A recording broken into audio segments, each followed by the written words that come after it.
Guys, I am so excited to tell you about this book by Susan Branch, and it's called Martha's Vineyard, Isle of Dreams. You're gonna love it. In summary, Susan Branch is a young woman who is recently divorced and kind of in shock and decides it's time to get away. So she takes a trip to Martha's Vineyard. Lots of surprises.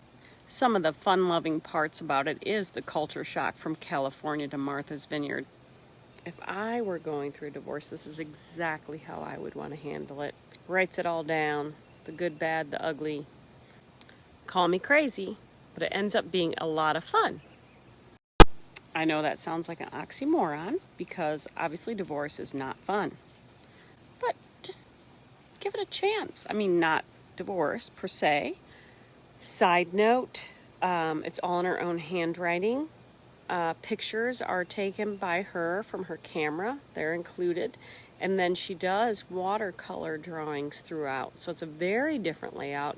A fun, easy, light read for the beach or at home at night. And it's like you get to take a trip to Martha's Vineyard with your best friend.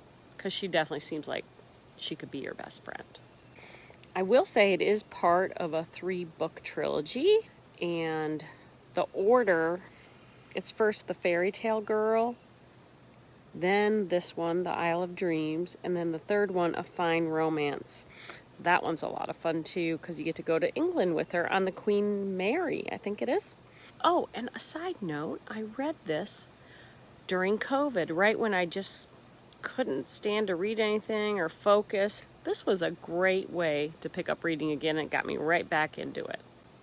Favorite quote in the book, I have to set this up. She's afraid of flying, and as the plane is landing, she puts on her headphones really loud because she doesn't want to hear the landing gear or any part of it. And she's singing the song in her head really loud, and she realizes that it's so loud she might go deaf. And this is her quote: "If I went deaf in later life, then that would be his fault too." Just like a girl going through her divorce. I love her honesty. I love this book enough that when I got it out to do this book review, I've decided I've got to reread it. I miss my best friend, Susan Branch. Thanks for watching. I hope I sold you on this book. It's worth it. All of them. All 3. They're just great. I would give it a walk in the park.